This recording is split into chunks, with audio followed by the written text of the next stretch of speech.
Mari sekarang kita lihat salah satu aplikasi dari titrasi asam basa, yaitu penentuan kebasaan atau alkalinity. Ya. Jadi apa itu kebasaan? Ya, kebasaan adalah kemampuan sampel untuk menetralkan asam. Ya. Sumber utama dari kebasaan itu biasanya adalah ion OH-, hidrogen karbonat, dan karbonat.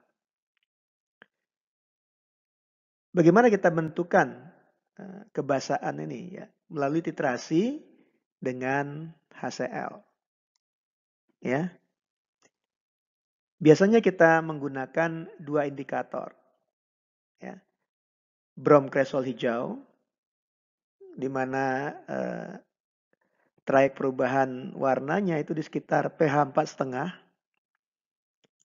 dan fenolftalin, ya, di mana pH trayek perubahan warnanya di sekitar 8,3.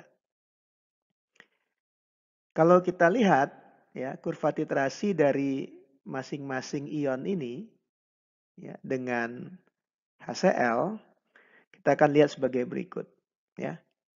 Karena sekarang yang kita titrasi adalah basa, maka pH sebelum kita menambahkan titran itu akan tinggi ya.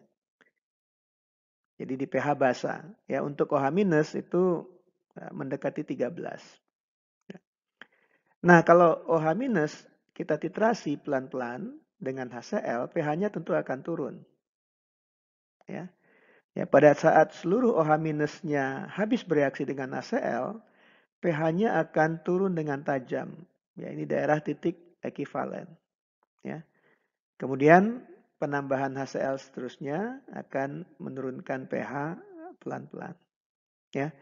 Jadi kalau kita lihat, ya, ini adalah daerah di mana warna dari fenolftalin berubah, ya, dari merah menjadi tidak berwarna. Ya. Ini adalah daerah perubahan warna dari brom kresol hijau, ya, dari biru menjadi hijau. Ya, Anda lihat, ya, ini adalah titik ekivalennya, ya, sekitar 50 mili. Ya. Jadi baik kalau kita menggunakan fenolftalin maupun kita menggunakan brom kresol hijau, ya, volume titik akhirnya akan sama. Ya. Tapi sekarang coba kita lihat bagaimana kalau kita titrasi ion karbonat. Ya. Ion karbonat itu bisa menerima dua ion H+. Ya. Dua tahap. Jadi pertama karbonat menerima satu ion H+ dari HCl menghasilkan hidrogen karbonat. Ya. Ya. Di sini reaksi tersebut. Ketika seluruh karbonat berubah menjadi hidrogen karbonat, pH-nya turun. Ya. Lalu kalau Anda tambahkan lebih lanjut ion H+, maka yang dititrasi di daerah ini adalah hidrogen karbonat. Ya. Di sini hidrogen karbonatnya habis bereaksi, jadi pH-nya melonjak turun. Ya. Lalu penambahan hidrogen selanjutnya, ion hidrogen selanjutnya akan menurunkan pH. Jadi ada dua lekukan kalau kita mentitrasi ion karbonat. Ya. Lekukan pertama terjadi akibat reaksi antara ion karbonat dan H+ menghasilkan hidrogen karbonat. Di sini pada daerah lekukan kedua itu hidrogen karbonat yang terbentuk dari reaksi pertama dititrasi lebih lanjut dengan H+. Ya, jadi kita mendapatkan dua titik ekivalen. Nah, titik ekivalen pertama ya, dapat ditentukan dengan menggunakan indikator fenolftalin. Ya, karena pH titik ekivalennya di sekitar 8,3. Ya. Titik ekivalen kedua dapat kita tentukan dengan menggunakan indikator bromkresol hijau. Pada praktikum, ya, kita menggunakan juga metil jingga, ya, karena trayek perubahan warnanya mirip dengan bromkresol hijau. Ya. Nah, kalau kita mentitrasi hidrogen karbonat, ya, hidrogen karbonat hanya bisa menerima satu ion H+. Ya. Jadi kurva titrasinya begini. Ya. Kita tidak bisa menggunakan fenolftalin, ya, untuk mentitrasi hidrogen karbonat, ya, karena ketika Anda tambahkan fenolftalin, ya, larutannya sudah langsung tidak berwarna. Ya.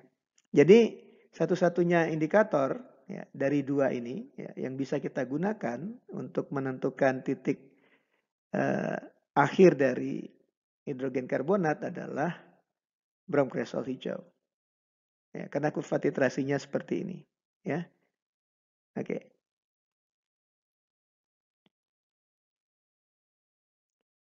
Sekarang mari kita lihat kasus titrasi 50 ml NaOH 0,1 molar dengan HCl 0,1 molar. Ya. Jadi kalau kita tuliskan reaksi titrasinya itu adalah reaksi antara ion OH- dan H+, menghasilkan H2O. Ya. Nah, sudah kita bahas pada slide sebelumnya bahwa kurva titrasinya itu akan seperti ini. Ya. Titik akhir titrasi bisa kita tentukan baik dengan menggunakan fenolftalin maupun dengan menggunakan bromkresol hijau. Ya.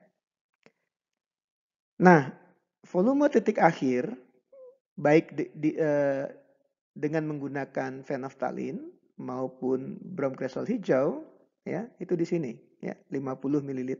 Jadi mestinya kita akan peroleh titik akhir yang sama, ya. Jadi jumlah mol OH-, ya, itu bisa kita hitung baik dengan menggunakan volume titik akhir menggunakan fenolftalin, ya, maupun dengan volume titik akhir menggunakan bromkresol hijau, ya, yaitu volume titik akhir dikali dengan konsentrasi HCl yang kita gunakan, ya. Jadi pada titrasi NaOH, volume titik akhir yang kita peroleh dengan menggunakan fenolftalin itu sama dengan volume titik akhir kalau kita menggunakan bromkresol hijau.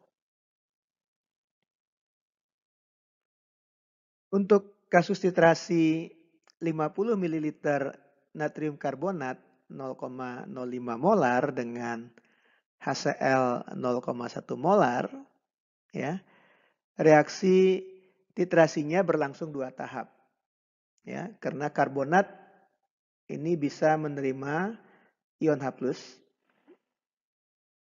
2 buah, ya. Jadi pada tahap pertama karbonat bereaksi dengan ion H+ menghasilkan hidrogen karbonat, ya.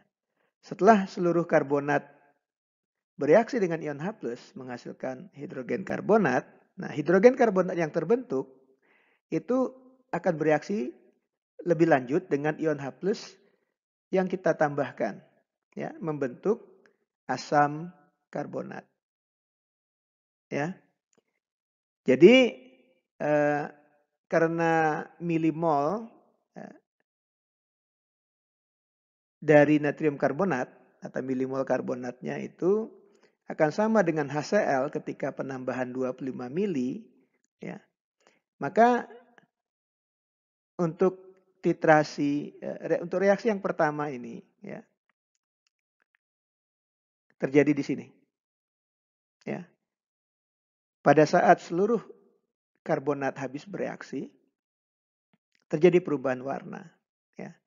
Itu adalah titik ekivalen yang kita peroleh dengan menggunakan fenolftalin, yaitu volumenya akan 25 mili.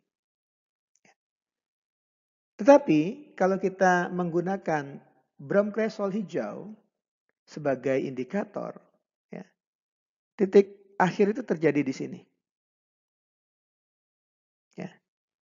Jadi ketika Anda tambahkan HCl, ya, sampai 25 mili, belum terjadi perubahan warna. Warna larutan masih biru. Ya. Pada saat itu sudah terjadi reaksi ini. Ya. Nah, kalau Anda tambahkan HCl terus-menerus, ya, pada daerah ini, mulai terjadi reaksi yang kedua. Ya. Ketika seluruh hidrogen karbonat habis bereaksi, pH-nya akan turun, ya, secara drastis. Nah, di sini Anda akan lihat perubahan warna dari biru menjadi kuning. Ya. Jadi volume titik akhir titrasi, kalau Anda menggunakan brom kresol hijau, itu adalah 50 ml. Jadi volume titik akhir dengan menggunakan brom kresol hijau itu akan 2 kali lebih banyak daripada volume titik akhir kalau Anda menggunakan fenolftalin. Ya. Nah, jumlah mol karbonat pada reaksi pertama itu sama dengan jumlah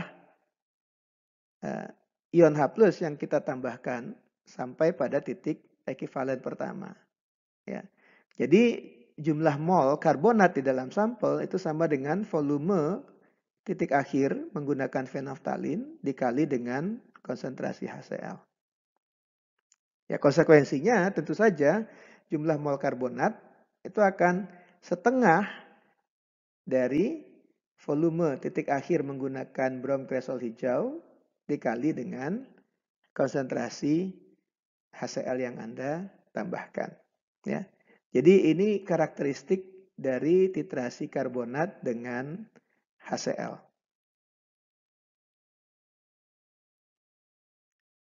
Sekarang, mari kita lihat kasus yang ketiga, yaitu titrasi 50 ml dari natrium hidrogen karbonat 0,1 molar dengan HCl 0,1 molar.